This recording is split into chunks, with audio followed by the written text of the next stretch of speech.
भारतीय सिनेमा की अगर सबसे यादगार युद्ध फिल्मों की बात करें तो बॉर्डर का नाम शायद सबसे पहले आता है। हाँ बिल्कुल, उसका असर आज भी महसूस होता है। वही, उसकी कहानी, वो किरदार, वो गाने, सब कुछ। और अब इतने सालों बाद बॉर्डर 2 की घोषणा हुई है, तो जाहिर है उम्मीदें और उत्सुकता दोनों ही बहुत बढ़ गई हैं। हाँ, ये खबर काफी चर्चा में है। तो आज हम इसी पर बात करेंगे। जो भी शुरुआती जानकारी, जो खबरें, जो सूत्र बता रहे हैं बॉर्डर 2 के बारे में, उसकी थोड़ी गहराई में उतरते हैं। बिल्कुल, देखते हैं क्या पता चला अब तक। हमारे पास कुछ अंश हैं जो फिल्म की कहानी, किरदारों और शायद उसके विषयों पर रोशनी डालते हैं। तो आज हमारी कोशिश क्या है? हम ये समझने की कोशिश करेंगे कि बॉर्डर 2 आखिर 1971 के युद्ध के कौन से अनछुए पहलू सामने ला सकती है। हाँ, मतलब लोंगेवाला तो हम देख चुके हैं, तो अब नया क्या? बिल्कुल, लोंगेवाला से हटकर क्या, कौन से नए चेहरे हो सकते हैं, पुरानी हीरो का क्या रोल होगा, और सबसे जरूरी, फिल्म क्या कहना चाहेगी, उसका संदेश क्या हो सकता है। चलिए शुरू करते हैं। अच्छा, तो सबसे पहले फिल्म की सेटिंग। ये तो साफ है कि कहानी 1971 भारत-पाकिस्तान युद्ध के वक्त की है। हाँ, ये तो नाम से ही जाहिर है। लेकिन जो पहली दिलचस्प बात सामने आ रही है, वो ये कि फोकस लोंगेवाला पर नहीं है। अच्छा। हाँ, कहा जा रहा है कि फिल्म उसी युद्ध के दौरान दूसरे मोर्चों पर जो लड़ाइयां हुई, उन पर आधारित होगी, जहां भारतीय सैनिकों ने वैसी ही बहादुरी दिखाई थी। और देखिए, यही बात इसे फौरन अलग बनाती है, क्योंकि 1971 का युद्ध सिर्फ लोंगेवाला या सिर्फ पश्चिमी सीमा तक ही नहीं था। सही कहा। पूर्वी मोर्चे पर तो एक बहुत बड़ा संघर्ष चल रहा था, जिससे बांग्लादेश बना। नेवी का भी बहुत बड़ा रोल था, कराची बंदरगाह पर हमला वगैरह। हाँ हाँ। तो अगर फिल्म मेकर्स लोंगेवाला से हटकर दूसरी कहानियां दिखा रहे हैं, तो ये शायद युद्ध की पूरी तस्वीर दिखाने की कोशिश है। ये अच्छा पॉइंट है। यह हमें याद दिलाता है कि जीत किसी एक लड़ाई की नहीं थी, वो कई जगहों पर कई सैनिकों के शौर्य का नतीजा थी। बिल्कुल, एक बड़ा कैनवस तैयार होता है इससे, और इस बड़े कैनवस पर एक जाना पहचाना चेहरा भी लौट रहा है। हाँ, सनी देओल की बात कर रही हैं आप? हाँ जी, लेफ्टिनेंट कर्नल कुलदीप सिंह चांदपुरी। सनी देओल ने जो किरदार निभाया था पहली फिल्म में, खबरें हैं कि वो वापस आ रहे हैं। और ये भी कहा जा रहा है कि उन्हें राष्ट्र के प्रति एक 27 साल पुराने वादे को पूरा करने के लिए वापस बुलाया गया है। ये 27 साल पुराना वादा, ये सुनने में बड़ा नाटकीय लगता है। हाँ, है ना? मतलब क्या हो सकता है ये वादा? इसे लेकर अटकलें तो लगेंगी ही। बिल्कुल, ये कहानी में एक रहस्य, एक इमोशनल एंगल जोड़ सकता है। पर सवाल ये भी है कि उनकी वापसी का मतलब क्या है। क्या वो सिर्फ एक कनेक्शन है पहली फिल्म से? हाँ, या फिर उनका रोल एक्टिव होगा, मतलब एक सीनियर ऑफिसर के तौर पर क्या वो नई पीढ़ी के सैनिकों को गाइड करेंगे? हो सकता है। युद्ध की तकनीकें, स्ट्रैटेजीज सब बदल गए होंगे इतने सालों में, तो उनका अनुभव कितना काम आएगा, ये देखना होगा कि फिल्म उनके अनुभव और नई पीढ़ी के जोश में बैलेंस कैसे बनाती है। सही कहा, क्योंकि जो खबरें आ रही हैं वो यही इशारा कर रही हैं कि फिल्म का मेन फोकस सैनिकों की एक नई यंग जनरेशन पर होगा। अच्छा। उनकी कहानी, उनकी जर्नी, उनके बलिदान।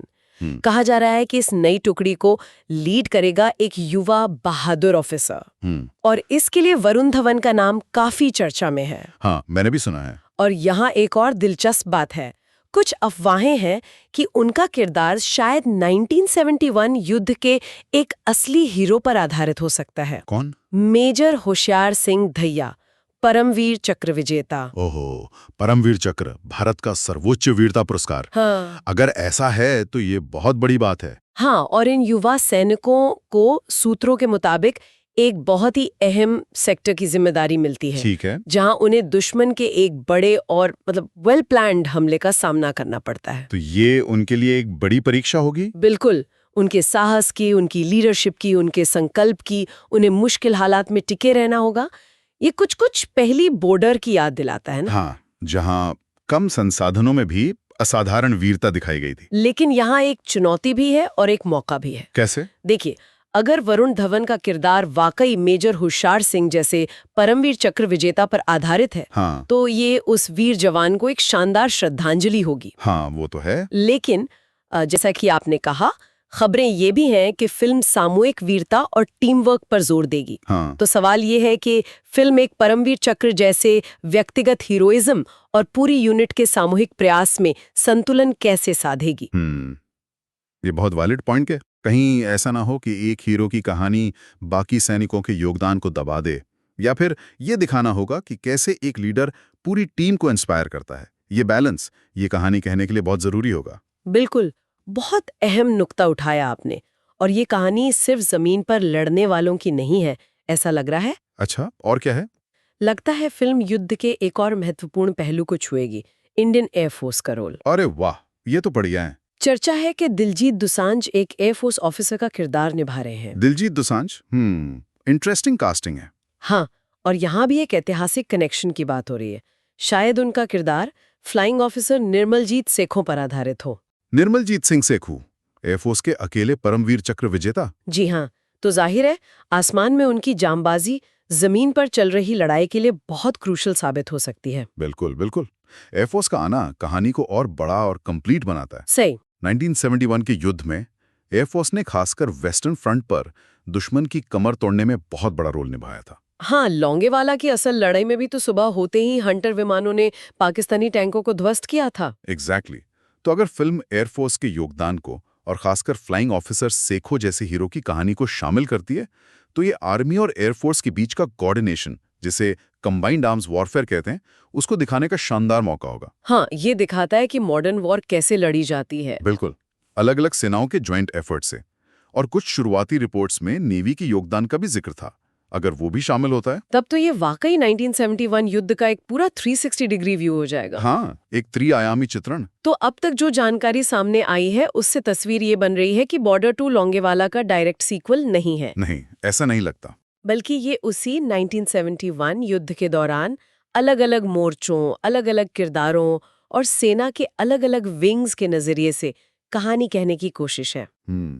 मल्टी पर्सपेक्टिव नैरेटिव कह सकते हैं। हाँ, ये नए हीरोज की पर्सनल लाइफ, उनके डर, उनके रिश्ते और आखिर में उनके बलिदान, इन सबको एक बड़े युद्ध के बैकड्रॉप में बुनने की कोशिश लगती है। और इस तरह की कहानी कहने का तरीका, ये मल्टी पर्सपेक्टिव वाला, युद्ध फिल्मों के लिए काफी असरदार हो सकता है। क्यों? क्योंकि ये दिखाता है कि युद्ध का अनुभव कितना अलग-अलग होता है। एक सैनिक का डर शायद दूसरे के गुस्से से बिल्कुल अलग हो, किसी का नेतृत्व करने का तरीका अलग हो सकता है, किसी के बलिदान की कहानी अलग। अच्छा। इन सबको एक साथ पिरोकर युद्ध की एक ज्यादा मानवीय, ज्यादा यथार्थवादी तस्वीर पेश की जा सकती है। हाँ, ये बात तो है। और ये इस बात को भी मजबूत करता है कि जीत किसी एक इंसान या एक यूनिट की नहीं होती, वो अनगिनत लोगों के सामूहिक प्रयास का नतीजा होती है। हालांकि इसमें एक चुनौती भी है। वो क्या? कि कहीं इतने सारे किरदारों और कहानियों के बीच फिल्म भटक ना जाए। एक सेंट्रल इमोशनल कोर बनाए रखना जरूरी होगा जो इन सारे धागों को जोड़े रखे। और ऐसा लगता है कि वो इमोशनल कोर देशभक्ति, बलिदान, भाईचारा, इन्हीं थीम्स के आसपास बुना जाएगा। हाँ, जाहिर तौर पर। जो जानकारी सामने आई है उससे तो यही अंदाजा लग रहा है कि फिल्म का मकसद एक नई पीढ़ी में राष्ट्र प्रेम की भावना जगाना है। ये मैसेज देने की कोशिश लगती है कि देश की असली सरहद किसी एक हीरो के कंधों पर नहीं है, बल्कि वो आर्म्ड फोर्सेस के हर सैनिक, हर सेलर, हर पायलट के लगातार साहस और संकल्प से सुरक्षित है। ये एक पावरफुल मैसेज है। और अंतिम उद्देश्य, जैसा बताया जा रहा है, एक बड़ी जीत हासिल करना है। ऐसी जीत जो हर भारतीय सैनिक की उस शपथ का सम्मान करे कि हर कीमत पर मातृभूमि की रक्षा करनी है। निश्चित रूप से। यहाँ अंडरलाइन करने वाली बात सामूहिक वीरता और साझा जिम्मेदारी का आइडिया है। हाँ, ये सिर्फ इंडिविजुअल बहादुरी का जश्न नहीं है। ये बताता है कि नेशनल सिक्योरिटी कैसे एक टीम एफर्ट है। बिल्कुल। एक दूसरे पर भरोसा, अलग अलग यूनिट्स के बीच कोऑर्डिनेशन और एक कॉमन मकसद के लिए मिलकर लड़ना, शायद ये चीजें कहानी के सेंटर में होंगी। और ये आज के टाइम में भी उतना ही जरूरी है। बिल्कुल, जहां मुश्किल चुनौतियों का सामना अक्सर मिलकर ही किया जा सकता है। तो अगर हम संक्षेप में कहें तो अब तक जो भी पता चला है उसके आधार पर बॉर्डर 2 1971 युद्ध की वो कहानियां पर्दे पर लाने का वादा कर रही है जो शायद पहले नहीं कही गई। हाँ, ऐसा लग रहा है। लेफ्टिनेंट कर्नल चांदपुरी की वापसी एक इमोशनल टच देती है, एक निरंतरता। जबकि वरुण धवन और दिलजीत दोसांझ जैसे एक्टर्स का आना और शायद असली heroes major Hoshiyar Singh, flying officer Nirmaljit Singh Sekhon के किरदार निभाना, ये कहानी में ऑथेंटिसिटी और नई एनर्जी डाल सकता है। बिल्कुल। और सबसे अहम, आर्मी, एयरफोर्स और शायद नेवी के मिले जुले प्रयासों का चित्रण। इसे सिर्फ एक और वॉर फिल्म नहीं बल्कि एक ज्यादा व्यापक, एक एपिक वॉर सागा बनाने की क्षमता रखता है। सही। हाँ, और इसके कोर में देशभक्ति, बलिदान, सैनिकों के बीच की बॉन्डिंग और ये गहरा विचार कि राष्ट्र की रक्षा एक कलेक्टिव ड्यूटी है, जिसमें हर सदस्य का अपना रोल है। बिल्कुल। व्यक्तिगत शौर्य जरूरी है, लेकिन ऑर्गेनाइज्ड और कोऑर्डिनेटेड एफर्ट ही निर्णायक जीत दिलाता है। और फिल्म में बार बार उस वादे का जिक्र आ रहा है जिसे निभाने के लिए लेफ्टिनेंट कर्नल चांदपुरी लौटते हैं, और वो शपथ जो हर सैनिक लेता है, ये सामूहिक प्रयास और कमिटमेंट का विचार। और यही सामूहिक प्रतिबद्धता का विचार एक दिलचस्प सवाल भी छोड़ जाता है हमारे लिए। क्या? कि आज के समय में जब हम राष्ट्र के प्रति अपने कर्तव्यों के बारे में सोचते हैं, तो एक पुराने वादे को निभाने का क्या मतलब है? खासकर तब जब हम इसे सिर्फ व्यक्तिगत वीरता के चश्मे से ना देखें, बल्कि सामूहिक जिम्मेदारी और जॉइंट एफर्ट के नजरिए से देखें। हाँ, ये सोचने वाली बात है। कैसे अतीत की प्रतिज्ञाएं आज की पीढ़ी के एक्शन को गाइड कर सकती हैं, और कैसे साझा संकल्प, कलेक्टिव रिजॉल्व, व्यक्तिगत बहादुरी जितना ही या शायद उससे भी ज्यादा महत्वपूर्ण हो सकता है। बिल्कुल, ये एक ऐसा विचार है जिस पर शायद फिल्म देखने के बाद भी सोचने को मिलेगा। हाँ, जरूर।